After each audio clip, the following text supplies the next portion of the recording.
Students, आज के lecture में हम कवर करेंगे क्लास 9 का फिजिक्स का एक chapter which is chapter number 7 motion. इस चैप्टर में हम 10 कॉन्सेप्ट्स को समझेंगे। पहला, what is motion. Second, motion along a straight line. Concept of distance versus displacement. Uniform motion and non uniform motion. Speed and velocity. Acceleration and retardation.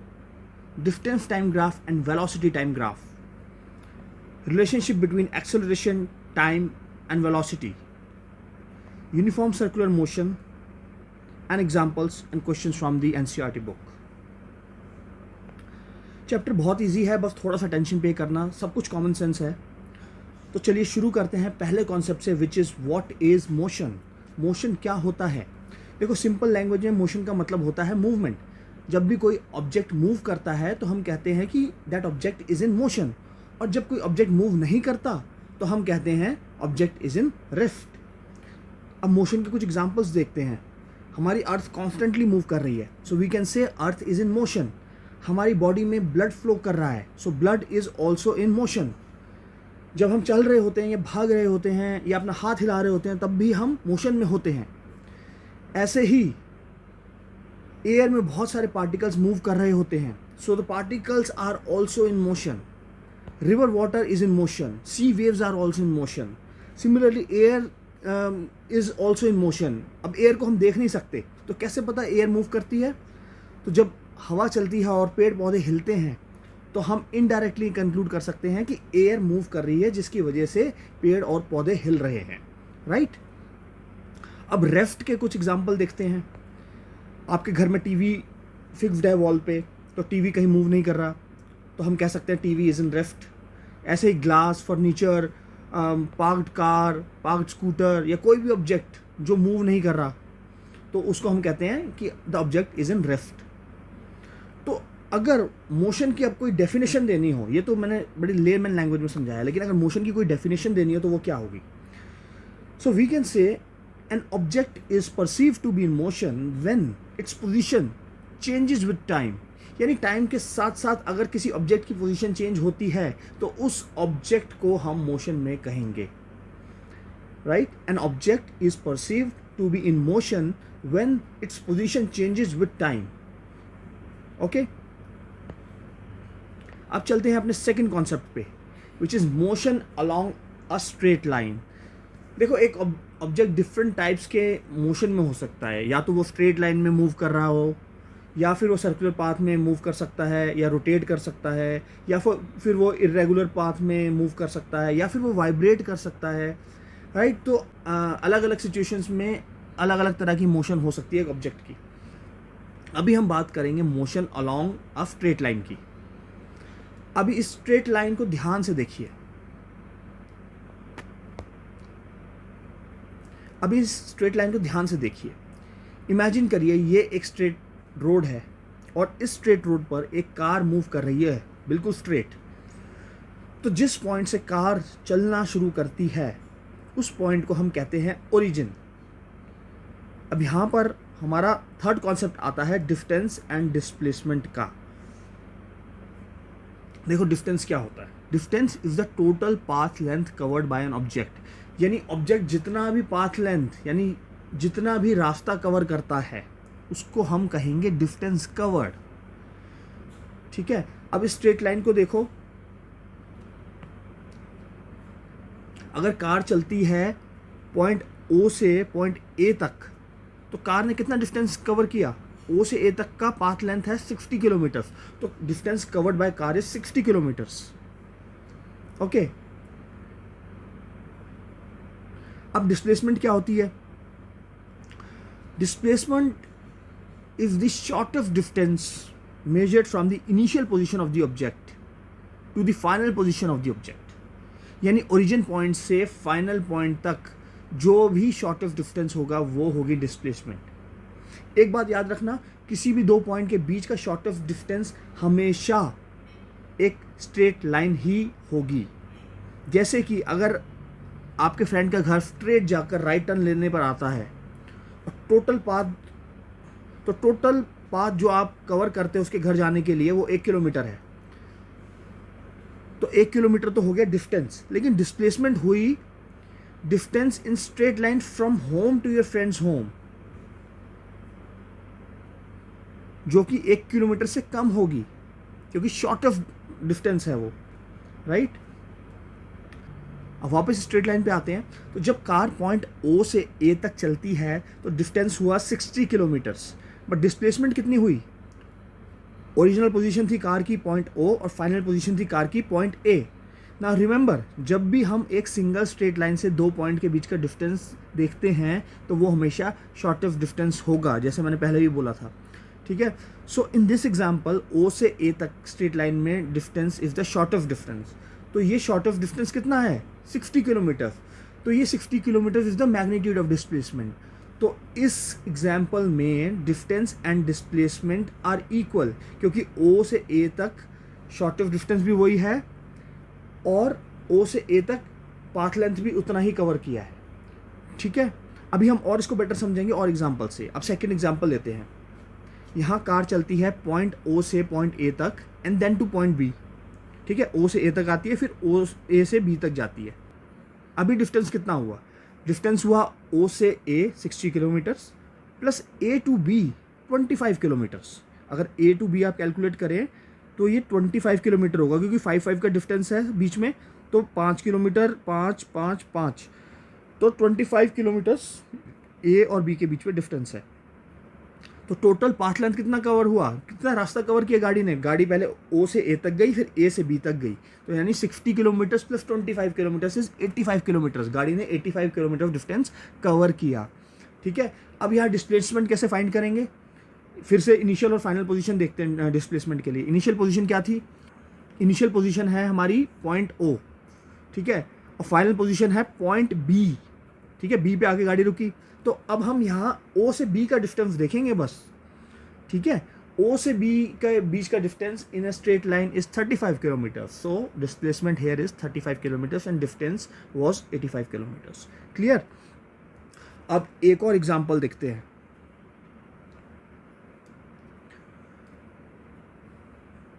अब car move करती है ओ से ए तक, फिर ए से बी तक और फिर बी से सी तक। अब डिस्टेंस कितना हुआ? ओ से ए 60 किलोमीटर्स प्लस ए से बी 25 किलोमीटर्स प्लस बी से सी 10 kilometres. Total path length covered is 95 kilometres, right, which is the distance travelled by the car. Now displacement कितनी हुई? एक बार वीडियो पॉज करो, सोचो, फिर अपना आंसर चेक करो। यहाँ कार की इनिशियल पोजीशन थी ओ और कार की फाइनल पोजीशन थी सी। ओ से सी के बीच का distance,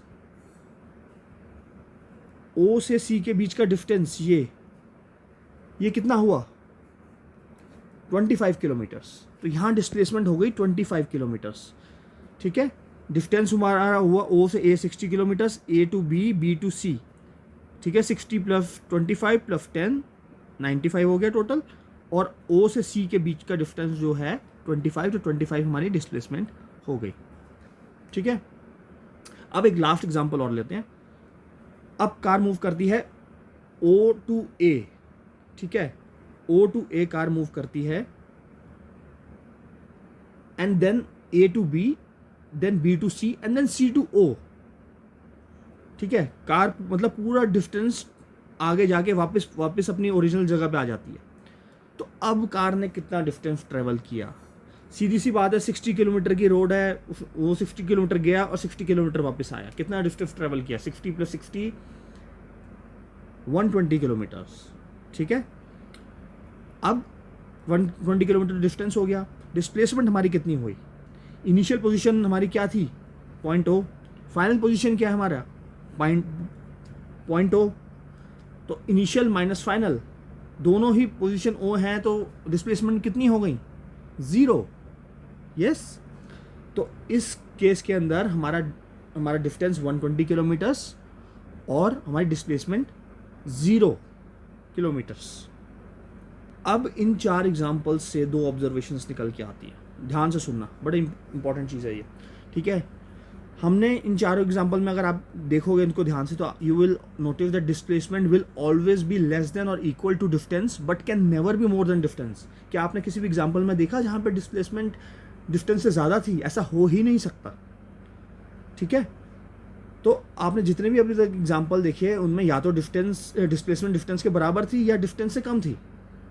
so displacement will always be less than और equal to distance. Second observation हमारी जो है वो है displacement can be zero but distance can't be zero. अभी हमने देखा कि लास्ट एग्जाम्पल के अंदर डिस्टेंस हमारा 120 किलोमीटर था और डिस्प्लेसमेंट हमारी जीरो थी, राइट। अगर कोई ऑब्जेक्ट अपनी इनिशियल पोजीशन से ट्रैवल करके फिर से दोबारा अपनी इनिशियल पोजीशन पर आ जाता है तो उसकी इनिशियल और फाइनल पोजीशन सेम होगी तो डिस्प्लेसमेंट भी जीरो हो जाएगी। लेकिन डिस्टेंस कभी जीरो नहीं हो सकता। डिस्टेंस जीरो होने का मतलब है कि ऑब्जेक्ट कभी मोशन में था ही नहीं। Okay, I hope this is clear. अब आते हैं अपने फोर्थ कॉन्सेप्ट पे which is uniform and non uniform motion. यहां यूनिफॉर्म का मतलब है कांस्टेंट।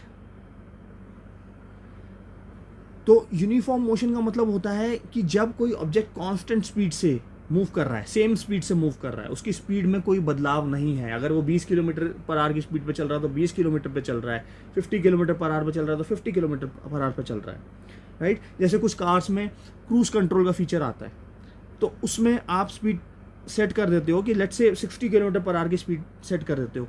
अब वो कार 60 किलोमीटर पर आवर की स्पीड से ही मूव करती रहेगी जब तक आप ब्रेक ना लगाओ। तो ये एक यूनिफॉर्म मोशन का एग्जांपल हुआ। यहाँ car equal interval of time में इक्वल डिस्टेंस कवर कर रही है, राइट। यानी अगर कार अनइंटरप्टेड चलती रहे तो वो हर 1 घंटे में 60 किलोमीटर्स कवर करेगी। ऐसे ही अगर कोई कार 5 सेकंड में 10 मीटर डिस्टेंस कवर करती है, फिर अगले 5 सेकंड में फिर 10 मीटर कवर करती है और फिर अगले 5 सेकंड में फिर से 10 मीटर कवर करती है, तो हम कह सकते हैं कि car is moving in a uniform motion, क्योंकि it is covering equal distance in equal intervals of time. तो याद रखना, uniform motion means when an object covers equal distance in equal interval of time. अब non uniform motion क्या होता है? Non uniform motion इसका opposite होता है। फॉर एग्जाम्पल, अगर कोई कार पहले 5 सेकंड में 10 मीटर कवर करती है और फिर अगले 5 सेकंड में 15 मीटर कवर करती है और फिर अगले 5 सेकंड में 8 मीटर कवर करती है, तो फिर हम कह सकते हैं the car is in non uniform motion. So non uniform motion का मतलब होता है when an object covers unequal distance in equal amount of time. Uniform motion में object covers equal distance in equal interval of time and non uniform motion में object covers unequal distance in equal interval of time. I hope it is clear.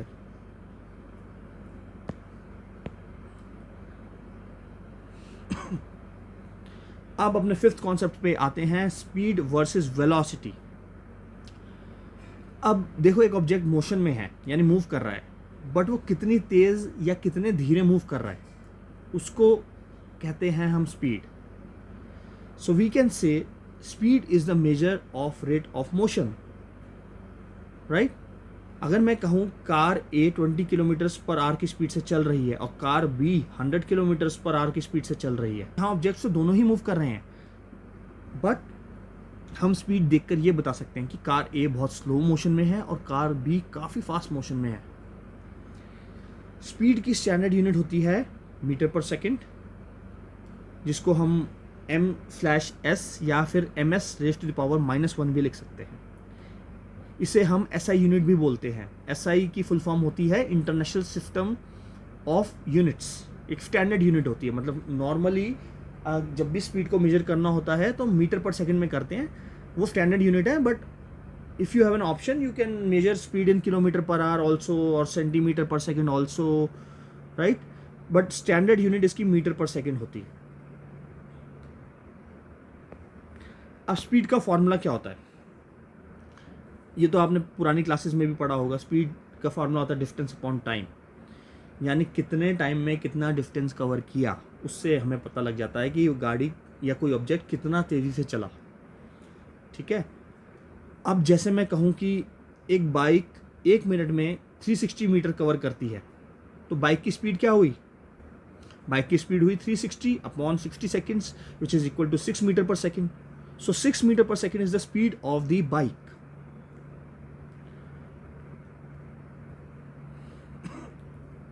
अब देखते हैं average speed का concept. देखो, uniform motion के अंदर speed तो same रहेगी.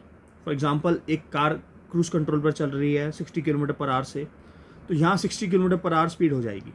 लेकिन नॉन यूनिफॉर्म मोशन के अंदर अलग अलग टाइम इंटरवल्स पर स्पीड अलग अलग होती है. जैसे पहले 2 मिनट में 1 किलोमीटर कवर किया, फिर अगले 2 मिनट में 1.5 किलोमीटर कवर किया, और फिर अगले 2 मिनट में 500 मीटर कवर किया. तो यहाँ स्पीड क्या होगी? यहाँ तो स्पीड बदल रही है. कार कभी ज़्यादा डिस्टेंस कवर कर रही है और कभी कम, राइट? क्योंकि नॉर्मली तो ऐसा ही होता है. यूनिफॉर्म स्पीड तो बहुत ही कम सिचुएशंस में होती है. नॉर्मली आप कार अपने रोड पे लेके जाओ तो नॉन यूनिफॉर्म मोशन नहीं होती है. कहीं कहीं कोई रिक्शा वाला आ गया, कहीं कोई साइकिल वाला आ गया, कभी रेड लाइट हो गई, कभी कोई मार्केट एरिया आ गया, कभी कोई खाली एरिया आ गया तो स्पीड बढ़ गई, राइट? तो ऐसी सिचुएशन में नॉन यूनिफॉर्म मोशन के अंदर अगर हमें स्पीड कैलकुलेट करनी हो तो हमें एवरेज स्पीड निकालनी पड़ेगी, क्योंकि हमारे पास कोई एक सिंगल डिस्टेंस या सिंगल टाइम नहीं है. अलग अलग टाइम पे अलग अलग डिस्टेंस हमने कवर किया, तो हमें एक एवरेज लेनी पड़ेगी उसकी. तो एवरेज स्पीड क्या होती है? Total distance covered upon total time taken. ठीक है, तो अगर हम अपना एग्जांपल देखें तो टोटल डिस्टेंस कवर्ड है 1 kilometre plus 1.5 kilometre plus 0.5 kilometre which is 3 kilometre. तो ये हमारा टोटल डिस्टेंस हो गया. और टोटल टाइम हमारा कितना हो गया? टाइम का इंटरवल हमेशा सेम रहेगा, ध्यान रखना. टाइम हमेशा इक्वल रहेगा, राइट? तो टाइम हमारा है 2, 2 एंड 2. ठीक है, इक्वल इंटरवल्स में हमने अनइक्वल डिस्टेंस ट्रेवल किया, तो ये नॉन यूनिफॉर्म स्पीड हो गई हमारी. इसके लिए हमें एवरेज स्पीड निकालनी पड़ रही है. तो हमने टोटल डिस्टेंस लिया 1 plus 1.5 plus 0.5 plus 2 minute plus 2 minute plus 2 minute. देखो 2-2 मिनट का गैप आ रहा है, 2, 4, 6, राइट? तो ये 2 मिनट्स का गैप है. तो टोटल अगर हम करेंगे तो ये आया हमारा 3 metre upon 6 minutes. 3 kilometre, sorry, 3 kilometre upon 6 minutes. अब किलोमीटर और मिनट है, और मैंने आपको बताया था कि इसकी स्टैंडर्ड यूनिट होती है मीटर पर सेकंड, तो उसको मीटर पर सेकंड में कन्वर्ट कर देते हैं. 3 किलोमीटर को मीटर में करना हो तो 3000 मीटर्स, और 6 मिनट्स को अगर सेकंड्स में कन्वर्ट करना हो बन जाएगा 360 सेकंड्स, राइट? 3000 अपॉन 360 को अगर हम कैलकुलेट करेंगे तो हमारा आंसर आएगा 8.33 मीटर पर second.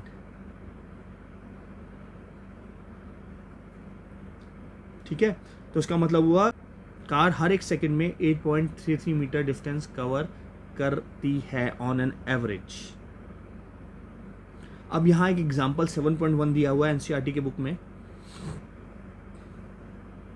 It says an object travels 16 meters in 4 seconds and then another in 16 meters in 2 seconds. What is the average speed of the object? तो यहाँ भी हम वही करेंगे. टोटल डिस्टेंस कैलकुलेट करो.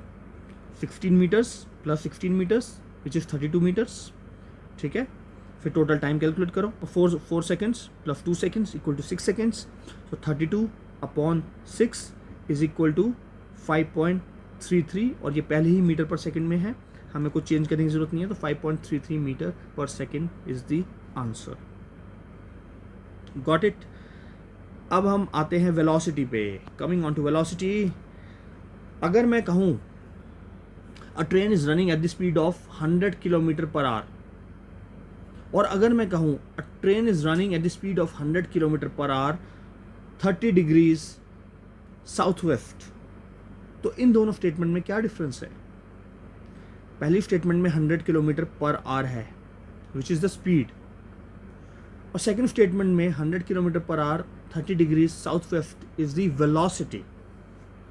सो वेलोसिटी भी स्पीड ही होती है, but its speed with direction, right? But velocity का यूज़ क्या है? देखो, वेलोसिटी वैसे तो कई जगह पर यूज़ होती है, बट इसका कॉमन एक यूज़ है वेलोसिटी का कि ये एक ऑब्जेक्ट की एग्जैक्ट लोकेशन बता सकती है. मतलब अगर मुझे पता है कि कोई ट्रेन दिल्ली से 100 किलोमीटर पर आवर की स्पीड से चल रही है और 30 डिग्री साउथ वेस्ट डायरेक्शन में जा रही है, तो मैं बता सकता हूँ कि 1 घंटे बाद या 2 घंटे बाद ट्रेन एग्जैक्टली किस लोकेशन पर होगी। ये चीज़ हम स्पीड के साथ नहीं बता सकते। अगर मैं आपको कहूँ कि एक ट्रेन दिल्ली से निकली है और 100 किलोमीटर पर आवर की स्पीड से चल रही है, बताओ 3 घंटे बाद वो ट्रेन कहाँ होगी, क्या आप बता पाओगे? नहीं, क्योंकि आपको ट्रेन की डायरेक्शन नहीं पता।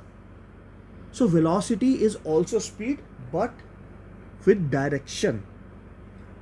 So speed is a scalar quantity. Scalar quantity मतलब क्वांटिटी विद मैग्नीट्यूड ओनली। जैसे इसमें सिर्फ किलोमीटर पर आवर दे रखा है, दिस इज द मैग्नीट्यूड, ठीक है, but no direction. Scalar quantity में डायरेक्शन नहीं होती है, like 25 kilometre per hour, 10 metre per second, ये स्केलर क्वांटिटीज हैं। इसमें सिर्फ किलोमीटर पर आवर और मीटर पर सेकेंड जैसी यूनिट्स ही हैं, कोई डायरेक्शन नहीं है, ठीक है। वहीं वेलोसिटी की बात करें तो velocity is a vector quantity. Vector quantity means quantity with both magnitude and direction, मतलब किलोमीटर पर आवर तो या मीटर पर सेकेंड तो होगा ही होगा, साथ में डायरेक्शन भी दे रखी होगी। अब क्योंकि वेलोसिटी भी स्पीड ही होती है, तो वेलोसिटी की ऐसा यूनिट भी मीटर पर सेकेंड ही होती है, राइट। और आप कंफ्यूज मत होना, क्वेश्चंस में बहुत बार वेलोसिटी ही लिखा होगा और कोई डायरेक्शन नहीं दे रखी होगी, तो वो एज्यूम्ड है कि वो स्पीड और वेलोसिटी एक ही है उस क्वेश्चन में, राइट। तो कई बार स्पीड और वेलोसिटी को इंटरचेंजेबली भी यूज कर लेते हैं, जहां पे डायरेक्शन का कोई फर्क नहीं पड़ेगा क्वेश्चन पे, ठीक है। तो कंफ्यूज मत होना, वेलोसिटी भी स्पीड ही होती है बट विद डायरेक्शन, राइट। अब वेलोसिटी के फॉर्मूले की बात करते हैं। तो देखो, जहां स्पीड के फॉर्मूले में था डिस्टेंस अपॉन टाइम, यहाँ है डिस्प्लेसमेंट अपॉन टाइम। तो अगर हमें कोई क्वेश्चन ऐसा है कि स्पीड और वेलोसिटी कब सेम होती है, तो हमें बोलना है कि स्पीड और वेलोसिटी तब सेम होती है जब उसका डिस्टेंस, ऑब्जेक्ट का डिस्टेंस और डिस्प्लेसमेंट सेम हो, ठीक है ना। अगर ऑब्जेक्ट का डिस्प्लेसमेंट और डिस्टेंस सेम होगा, टाइम तो दोनों ऑब्जेक्ट का सेम ही, उस ऑब्जेक्ट का सेम ही रहेगा, लेकिन अगर उसका डिस्टेंस और डिस्प्लेसमेंट भी सेम है तो चाहे वेलोसिटी कैलकुलेट करो चाहे स्पीड करो, दोनों सेम ही होंगे, राइट। अब एनसीईआरटी के बुक में कुछ क्वेश्चंस दिए हुए हैं, let's look at those one by one. पहला है distinguish between speed and velocity. तो यहाँ 3 पॉइंट्स ऑफ डिफरेंस आ सकते हैं। पहला, speed is measure of rate of motion, velocity is same as speed with direction, ठीक है। Second, speed is a scalar quantity, velocity is a vector quantity. Third, formula of speed is distance upon time, formula of velocity is displacement upon time, right. अब second question जो book में दिया हुआ है वो है, under what conditions is the magnitude of average velocity of an object is equal to its average speed. देखो, ये मैंने अभी आपको बताया था, एवरेज वेलोसिटी और एवरेज स्पीड सेम कब होगी? ये सेम तब होगी जब total distance is equal to the displacement. जब डिस्टेंस और डिस्प्लेसमेंट सेम होंगे तो वेलोसिटी और स्पीड भी सेम हो जाएगी, ठीक है। Third question, what does odometer of an automobile measure. कई बच्चे इसको स्पीड से कनेक्ट कर देते हैं ओडोमीटर को, तो बच्चों odometer is not related to speed. एक गाड़ी के अंदर या किसी भी व्हीकल के अंदर दो मीटर होते हैं। पहला मीटर होता है जो दिखाता है स्पीड, उसको हम कहते हैं स्पीडोमीटर, और दूसरा दिखाता है डिस्टेंस, कि जैसे जैसे किलोमीटर बढ़ रहे होते हैं तो किलोमीटर चेंज होते जाते हैं उसके अंदर, वो होता है odometer. So odometer measures distance travelled by an object.